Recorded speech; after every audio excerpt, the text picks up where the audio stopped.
You're next.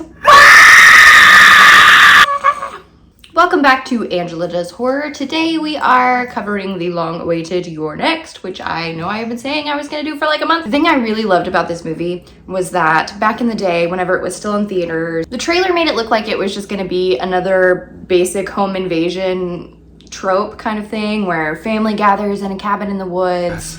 All of a sudden there's a home invasion. They don't have self-service. Their tires are slashed. What are they gonna do? How will they survive? One of those, very like The Strangers.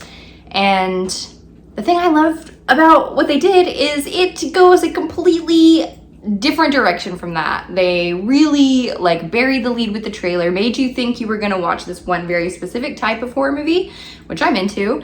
And then they get me there, they get me in the seat, and they take me on this super fun ride that I just was not expecting. And I always appreciate that in horror movies.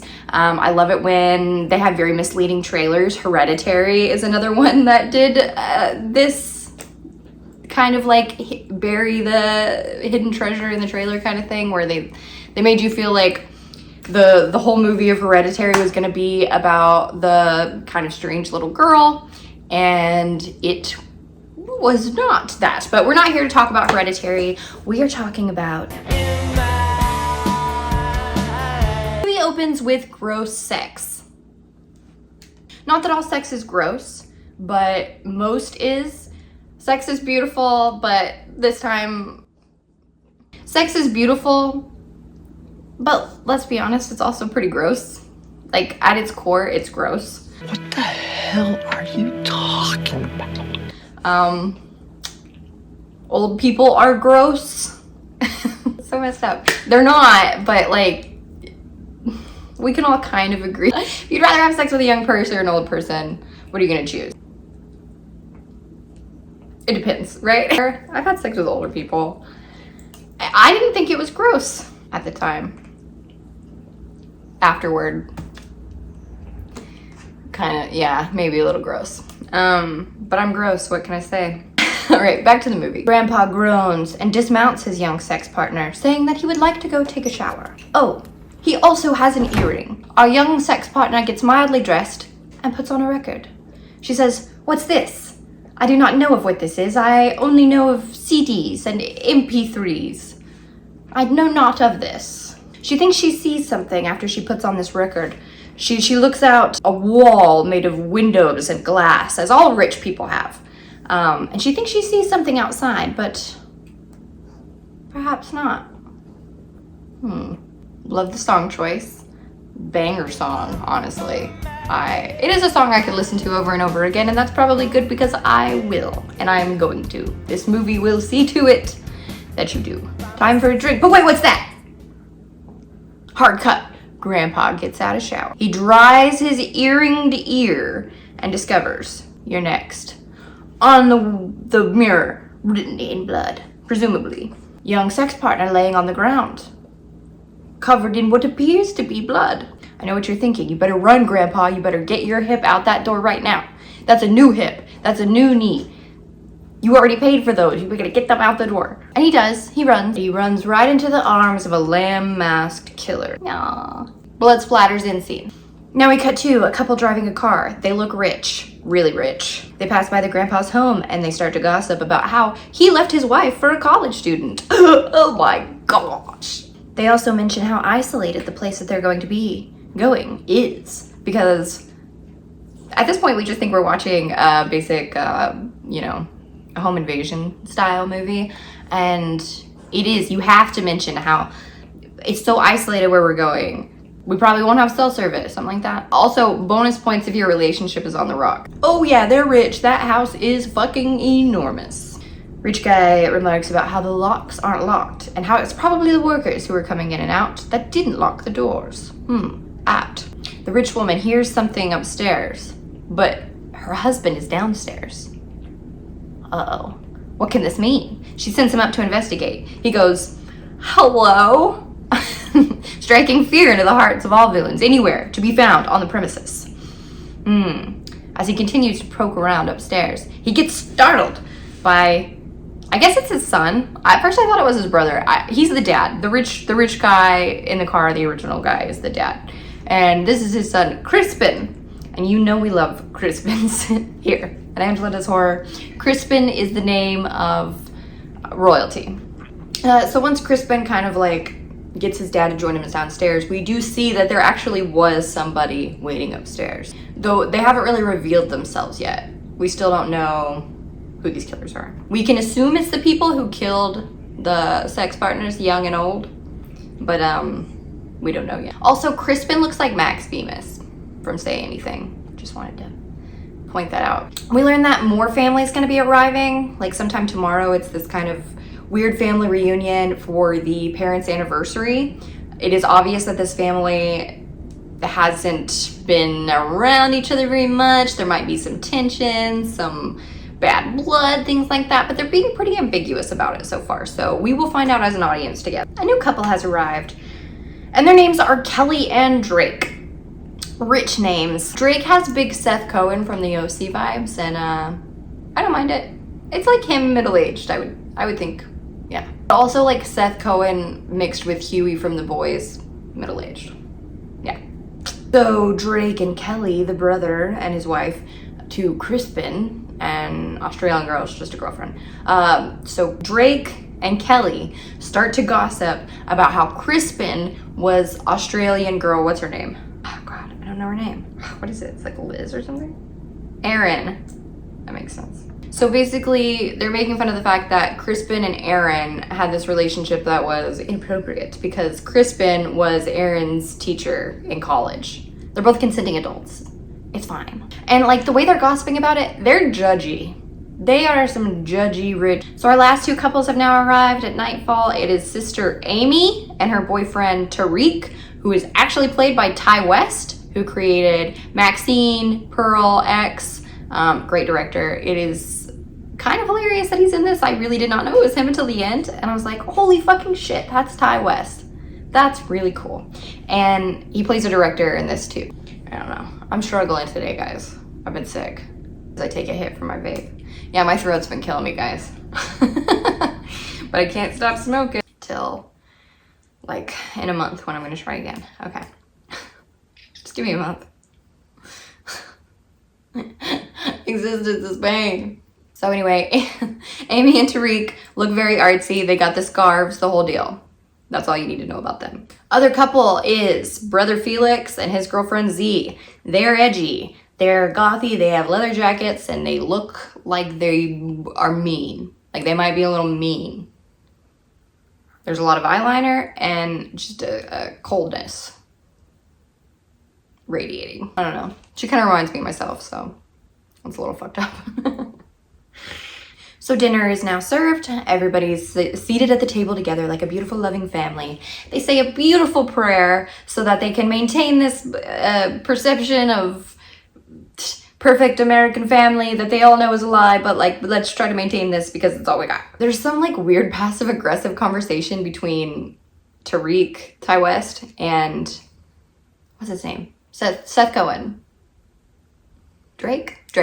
Basically, Seth Cohen guy is like, yeah, documentary films are cool. Oh, that's what you make documentaries? You make documentaries? Yeah, those are really cool. But really, the superior form of art is commercials, television commercials, don't you think? Like, they're just better. Like, documentary, yeah. Like, I know you said, yeah. And what you do is probably really cool, but, like, commercials are better. Do you do commercials? Because those are my favorite. No. No, he doesn't do commercials. Really? I just think that is just the height of the art form these days. What would I do if somebody did that to me? I don't know, probably just shut down and just go, yeah. So next, the family on a warpath of weird passive-aggressive chit-chat moves towards Erin, and they start asking about how she was Crispin's student, and she said she was actually his TA. She was my TA, but we stopped because we figured that was inappropriate. It's a little unprofessional. What? What's that? So she wasn't even really a student, she was a teaching assistant. I still, like, I guess unprofessional, but like, no laws were broken. They're both consenting adults, like really, or nobody was married. Like, let them live. So Like, as I said, this family has all of this tension bubbling up under the surface. And so, of course, once all these little threads start to get pulled, the dinner conversation erupts into this chaotic yelling match where everybody's yelling over each other and being really mean and rude, and it just all gets out of hand. In the middle of the fighting, Tariq, who is Ty West, notices that there's something going on outside the window. So he kind of creeps over to look out the window, you know, in the midst of all this chaos. And then, what is that? Boom. He gets hit in the fucking head with an arrow. From like a bow and arrow or a crossbow or something. An arrow, like a little baby, Cupid baby arrow, but big. And the thing is it takes everybody a while to notice that somebody from their dinner party has just been shot in the head with an arrow that came through the window, that broke glass. There was a huge sound that had to have happened, and everybody is still fighting and bickering and hasn't noticed that there's a man standing up in the room who has an arrow through his head. It takes them that long. It makes sense for other characters. They're all kind of rich assholes. So once people do start to notice, everybody freaks the fuck out. It's chaos. People are running to other rooms. There's chairs getting knocked over. Some people are frozen in place. Some people are screaming. Stuff's falling to the ground. Absolute chaos. So the mom starts to freak out, and obviously the safest place to freak out is in front of the huge window that the arrow just came through. So she proceeds to walk in front of the window and start to freak out. And the guy outside with the crossbow is ready to take his aim, and he's got his shit in line, and Drake sees that that's a problem, that she's standing in front of the window. So he runs to her aid and moves her just in time to get an arrow through the back of his shoulder blade. I mean, it's not a fatal hit, but yeah, that's not fun. But he did save his mom, so good job, baby boy. Unlikely leader Erin begins to emerge and starts flipping the tables and chairs on their sides so that she can create a shield from the arrows that could be coming in. No one has signal. That's impossible. We were just using our phones earlier, they say. And then little brother Felix says, well, maybe they're using a jammer, a cell phone jammer. Jammers. Oh, yeah! They're so easy to get now, which will come into play later, so remember that. Erin continues her boss bitch status, and she has them all use the dining room chairs to cover their heads and bodies as they run across the window so that they can get out of the dining room, because as of right now, they are currently trapped in the dining room. She, once again, boss bitch. Now that they're safe in the hallway, one by one they've made their way across, no one knows what to do about the arrow. Most of the people are saying, we should pull out the arrow. Don't pull anything out of your body. You will bleed out. I cannot believe that people are still making these horrible calls in movies when I feel like that has been common knowledge for a long time. But if you didn't know, now you know. If you get some shrapnel or something in your body, do not pull it out. Leave it. Leave it in. Erin says, don't pull it out. Cause she a real smarty. That was supposed to be an Australian accent. Cause she a real smarty. No. I have to hear it first. I don't know, I can't do it. It doesn't matter. Don't get your worth from knowing how to do an Australian accent. Just remember that, Angela. But you do get your worth from strangers on the internet, so better look pretty. Okay. I'm laughing, but... So they decide to leave the arrow in, and Felix suggests, yes, Felix, the young brother, the goth brother, suggests that somebody should try to make a run for the car. We're stuck here. Somebody's got to get outside. We got to get out of this situation. Which seems logical. Never wanting to pass up an opportunity to fight with each other, the family starts to squabble about who's the fastest. Whoever's the fastest runner, who is that? I'm the fastest, but I've got this fucking arrow in my back. What does your shoulder have to do with your legs? I'm the fastest. With your legs, if you never run, you fat fuck. I'm the fastest! So that happens. The little sister, Amy, kind of has this like bitchy fit where she's just like, nobody ever listens to me or lets me do anything. Girl, do you not realize that the winner of this contest has to run outside where the killers are and is probably gonna die? But you want to do that? You want to do that. Okay, yeah, she's the fastest. She's the fastest. Let it be her. Oh my god, my voice hurts so bad. And not even a quarter of the way through this movie, so. So it's decided that Amy is gonna be the one to run outside. Now, boss babe Erin is like, no, that's not a good idea. We don't know how many people are out there. You know, like using her brain and rational thought to really try to come up with a plan. But then Amy looks up at her dad, and the dad says, honey, we believe in you. We believe in you. Go. Chase down your dreams, baby. Come on, you're coming in first place. You got this. So she runs out the door. And there's a slow motion build-up scene of her running towards the door. Chugga, chugga, chugga, chugga, chugga, chugga. As soon as she passes through that border of the door, there is a thin razor wire, just about neck height, that she clotheslines herself on. And yeah, she's smoked. She's smoked. She's dead. Dead. Everyone's freaked the fuck out again. This poor mom. This poor mom. They've already mentioned several times in the movie that she's on anxiety medication, and that she has issues with anxiety in general and depression and stuff like that. And she is absolutely losing her fucking mind. As she has every right to. I don't even know how I would handle the situation if I was in it. I'd like to believe that I would be more like Erin, but the truth is I'm the mom. I'm the mom all day long. I'm the mom all day long. Yeah, that is how it would go down. That is how it would go down, yeah. My husband's more the Erin, so I can afford to lie down. So the mom is not doing well. So they have her go upstairs and lay down in the bedroom. Erin goes on full lockdown boss bitch mode. Let's make sure all these windows are locked. Let's make sure we know all of the entrances and exits they can use. She is on top of it. Crispin looks confused and says, I've never seen this side of you, babe. And she says, well, we've never been in this situation before. Which is that is the perfect response to that. Why would you? So while the mom is going full catatonic mode upstairs, someone in a wolf mask smokes her. She's dead. Bye. She's probably wishing for it at the end there anyway, as I would be if somebody killed several of my children. I don't want to be around anymore. They run upstairs and they see her dead body, and they see the classic "You're next" written on the wall in blood. While Erin is securing the windows downstairs, one of the assailants grabs her arm through the window, and she goes, boom! Stabs him in the arm. That's how you get shit done. And so he's pinned to the side of the door frame. He's stabbed through his arm. And she goes back kind of into the kitchen to get another knife so that she can finish the job, and when she comes back, he's unfortunately gone. Scampering off into the night like the coward bitch that he is.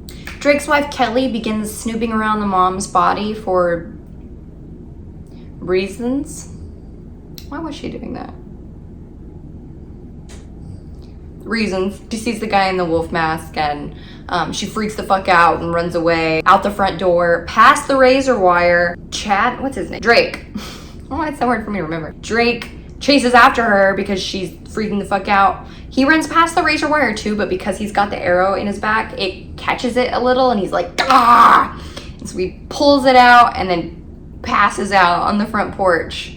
Also proving to be no help at all whatsoever. His wife continues to run off into the woods, and the assailants are closing in on her. Crispin now says that he's gonna try to run to the car to get help because Kelly made it outside and maybe she's distracting them, so now might be a good time. Honestly, I don't hate the idea. It's fine, it makes sense. Kelly hears the music coming from the neighbor's house. Our lovers, our dead lovers. And so she runs towards the sound of the music, obviously thinking that there's gonna be people there who can help her. She arrives there. We go through the whole rigmarole of her getting into the, pounding on the window. The guy's dead, he's not gonna turn around, but then we see the reflection of the masked guy, and she's like, nah! And he punches her through the window, comes in the house, he kills her, she's smoked. Lots of people are smoked now. Join the club. So Crispin, while he's outside trying to get to the car, discovers that their cars have been fucked with. So Crispin vows once again to go out and get help on foot. Before he leaves, this motherfucker promises his girlfriend Erin that she is gonna be fine. Listen to me. You're gonna be fine. And we're gonna get out of here soon. He says those words to her. Okay. Yeah. Note that down for later. Okay. How do you know that? How could you possibly know that, Crispin? How could you possibly know that? You don't know that we're gonna get out of here. Or do you? Fucking bitch. Now we have Dad, Erin, Z, Felix, and passed out Drake. Those are the people left in the house. Erin has begun boiling water to use as a weapon, which is so smart. So smart. While she's doing that, she loads up on knives. So while walking back from loading herself up with knives, one of the killers just busts through the window, causing her to fall to the ground. Knives spill across the whole floor. She dodges the killer's axe and kicks him right in the fucking nuts. Boom, bitch. After she kicks him in the balls, she takes a mallet to his knee crook, gets him right in the knee crook. Then she bitch slaps him in the back of the head while he's bent over like a true boss bitch. She beats this man in and about the head until he's dead while Z and Felix watch. She unmasks him and it's Carl fucking Pilkington. No, it's not Carl Pilkington. It just looks a lot like him. You have any Carl fans out there? If you don't know Carl Pilkington, you should look him up. XFM shows back from 2002, An Idiot Abroad, The Moaning of Life, all of it. Great. Check out Carl Pilkington. They reassure Erin that don't worry about Crispin. He's a really tough guy and he's probably fine out there. And she says, thanks for that, but like, no, he's not. Queen. And hey, where's your dad? He's investigating a closet upstairs where he sees old candy bar wrappers and bottles as if someone's been living there, and like a sleeping bag. So like someone's been living there. He also finds bottles of pee. The pee bandit has struck again in this man's closet. All of a sudden, all the lights go out. Uh-oh. Erin wants to know where the circuit box is. It's in the basement. Meanwhile, Dad's upstairs and there's a killer stalking him. He's opening one of the closet doors and you know that when he closes it, the killer's gonna be there. But when he closes it, it's his son, Felix. While the dad explains that he thinks that somebody's been casing out the house, he all of a sudden, out of the blue, just gets his throat slit by one of the killers that was kind of waiting around the corner for him to walk by. The son looks pretty grossed out to see his dad, his throat sliced open, and he looms over him while he's taking his last breath. Very intent on his face, like, almost like he likes it. What? What do you mean? What? The killer enters the frame with the edgy couple and it becomes obvious that they are in on it. That's why I said, remember that Felix is the one that said that she should run outside. Felix is the one that said, maybe they're using phone dimmers tools, the whatever I called them, jammers. Kool-Aid jammers. Kool-Aid jammers are yummy for everyone. The son says, you really had to do that right in front of me? And the killer takes out his headphones and says, what? Because he's been listening to music this whole time. He doesn't even care. He doesn't even give a care. He's been listening to his new favorite podcast, Normal World. So while that's happening and Erin is on the main floor, the lamb guy with the crossbow comes to the main floor. He sees his dead friend laying there on the floor and just completely falls apart, loses it, starts crying. Yeah, it's kind of cool. I mean, obviously these are real people, they're killers. You never really see the killer's perspective on things in movies like this because obviously they're real people and they have real relationships with other people and they care for each other. Like, I don't know, it's just interesting. Erin was down in the basement looking for the circuit breaker box. So she is kind of listening in on what's happening in the main floor, and she's found like a little place where she gets by on them, but she is soon discovered. And the lamb-faced guy starts coming for her. He starts axing at the door with his axe. Is that the right? I think it's swinging. He starts swinging at the door with his axe, and he's chopping it up like Jack Nicholson in The Shining. And she's screaming, and it looks like it's all over for her.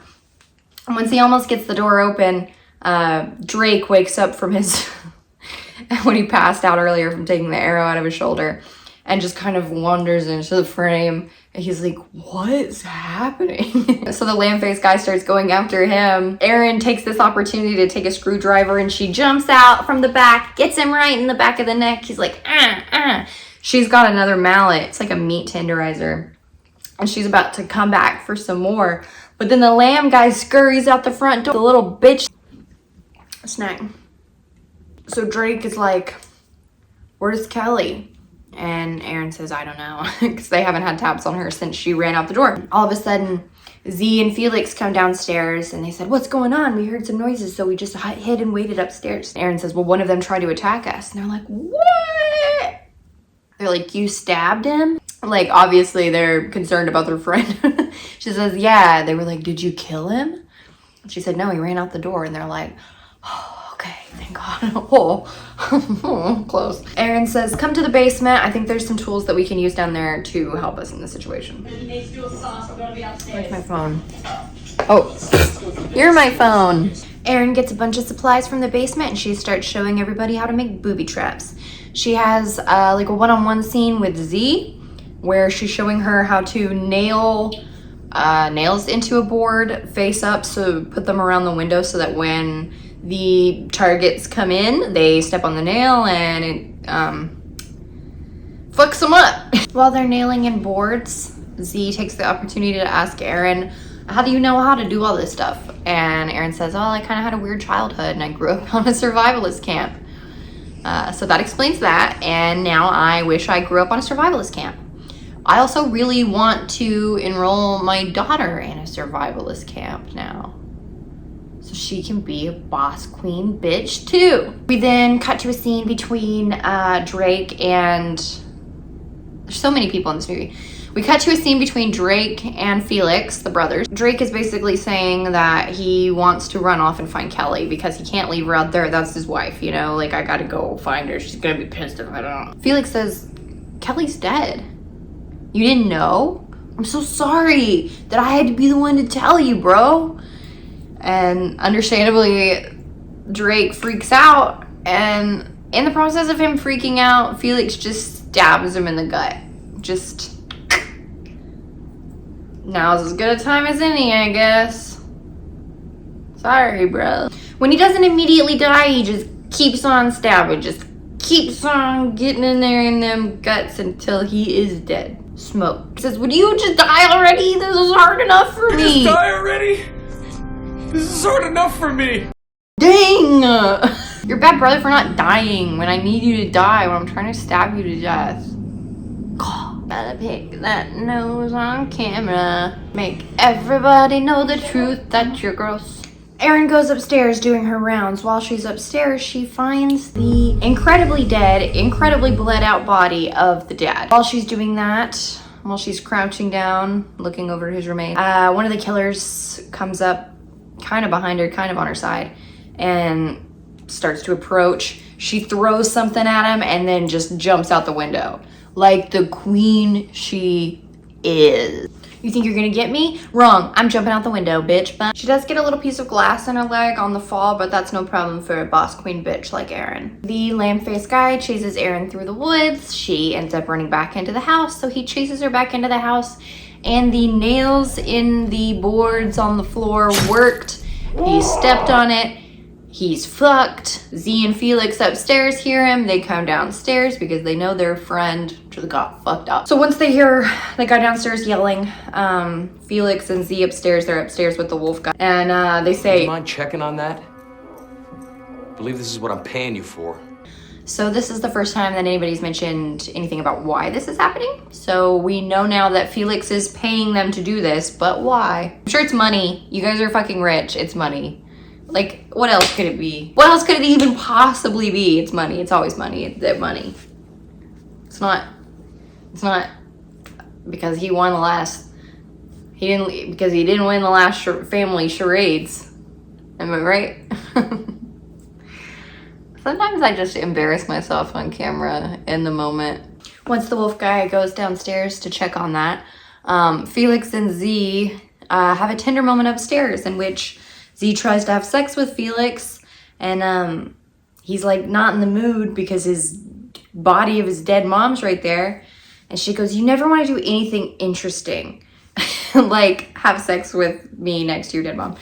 And he's like, well, I don't really think that that's a fair criticism. And she says, well, then fuck me next to your dead mom.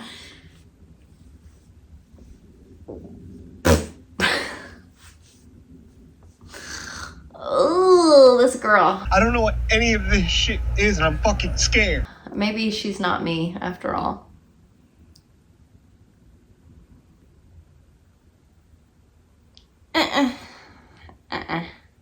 And once he leaves, she just pops one of the rings off his dead mom's fingers. So Felix goes downstairs, and his buddy that just got his foot annihilated by that board was like taking his shoe off to get the nails out, and blood's pouring out everywhere. And Felix is like, whoa, whoa, whoa, whoa, you don't want to leave DNA everywhere, my guy. You don't want to contaminate the crime scene. And the guy's like, I'll clean it up later, just like the rest of this whole mess. And he goes, oh yeah, like that's my fault. And we now see that Erin is spying on them. She's hiding somewhere and she can hear this whole conversation. And then Felix proceeds to go on and talk about, I'm the one who just had to kill my own brother and you guys are getting beat up by a girl. So now she knows that he's in on it. So now she knows basically, yeah, everybody that's left in the house, it's them versus me. But it's about to go down. And I'm so excited. Fuck 'em up, fuck 'em up, fuck 'em up. The other wolf killer guy is like, oh yeah, you had to stab your brother? Well, that's my brother, laying right there dead on the floor. We all lost somebody here today. It's like, well, you guys could have just chose not to be murderers for hire. We all made choices, is what I'm saying. Felix starts talking about how if we can just finish this, I'll give you more money each. I won't get any money until my inheritance comes through, so you can't kill me even though you probably want to right now, because that's what it's all about, the inheritance, which we already guessed, because what else could it be about? Erin has been texting 911, and it finally went through, and so the phone dings. Of course, because she can hear them, they can hear her, so they hear the phone ding, and they know, okay, well, now we gotta kill this girl, we got a problem. Wolf guy takes it upon himself, says, I got this, guys. She hides in the curtains, and at the exact right moment, punches him in the throat and takes off. She runs out the house, but she immediately goes back in the house through one of the main windows. So everybody chases her outside, and they all keep running outside, except for Sheep Guy, who's maybe a little bit smarter than the other ones and thinks to go through the window. But she was hiding and waiting for him, and she stabs him in the top of the head. Boom! Back alone in the house now, Erin begins making traps. Out in the woods, the other three, which is now Felix, Z, and the Wolfman, they've kind of figured out that maybe she doubled back, and so the Wolfman goes back to the house to check on his brother, Craig, or whoever, his friend Craig, the other guy Craig, the sheep. And yeah, check on him. He's about to find some unfortunateness. Erin kind of lures Wolfman down into the basement where she's shattered all the lights, and she set a camera to go off and flash every once in a while. The flashing of the light does exactly what she wanted it to, which is basically to disorient him and to blind him momentarily as he's moving closer to the source of the flash so that he can stop it.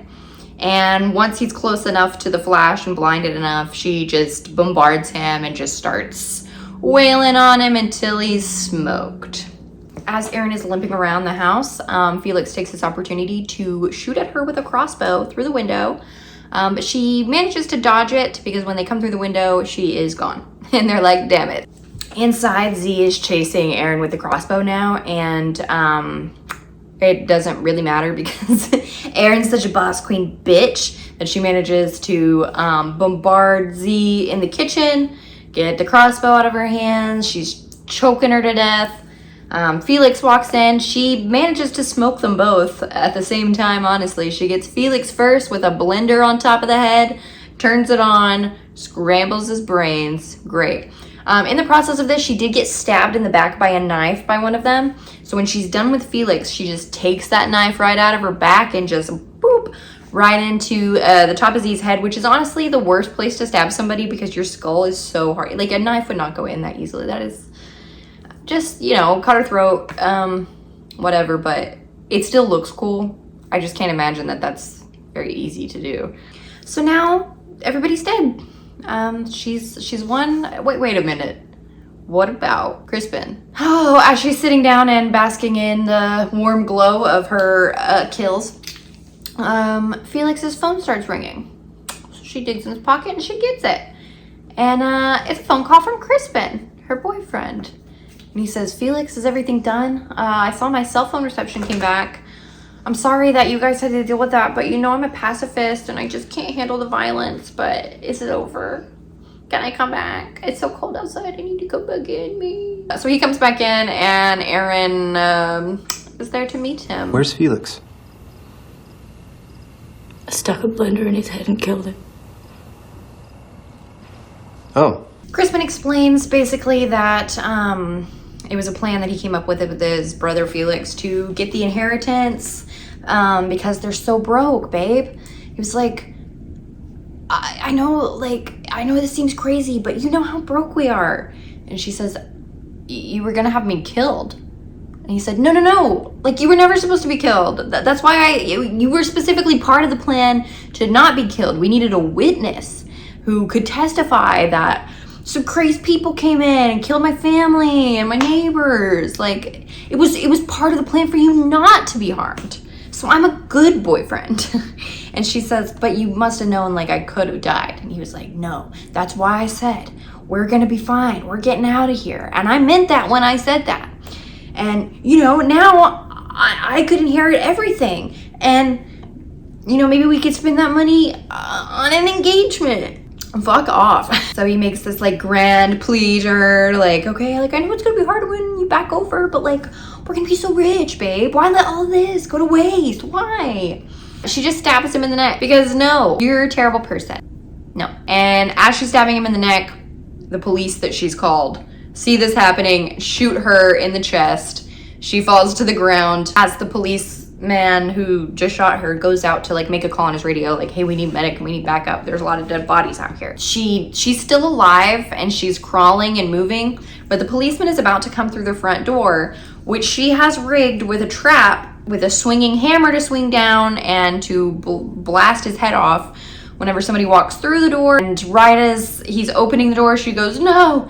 And the axe swings, or the mallet, whatever it is, swings, and it swings into "You're next" on the screen. And movie over. So yeah, I would give this movie probably 9.5 badass queen bitches out of 10 as a total overall. I thought that the film itself was really cool, the idea for it and how it kind of turned itself on its head. How it really wasn't what you were expecting. You got this really great heroine that you could root for, and it was just fascinating to see all the little traps that she set. Good ideas for the future, for if you're ever in a similar situation, you can think about how to fuck up your your captors. So that's always fun. Some really great deaths. I really love home invasion horror movies. I think there's something that's even more scary about those than, you know, ghosts and goblins and ghouls, because that can actually happen, and it does actually happen. So those scare me the most. So I really enjoy those, and then to see this movie just go in a really fun direction off of that, I mean, I was sold. Yeah, it was a really cool little surprise to see Ty West acting in something after now I've known him for the X series and stuff and working with Mia Goth, so it was just really interesting to see him in a movie, and I didn't know that that was him. Really fun. Yeah, what else is there to say? Erin is badass queen.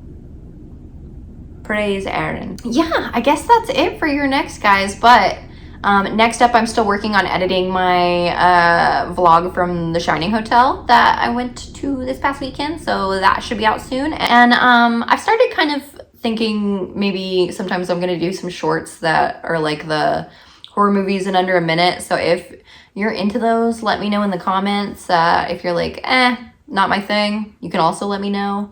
But yeah, thanks guys. You're next. Blah.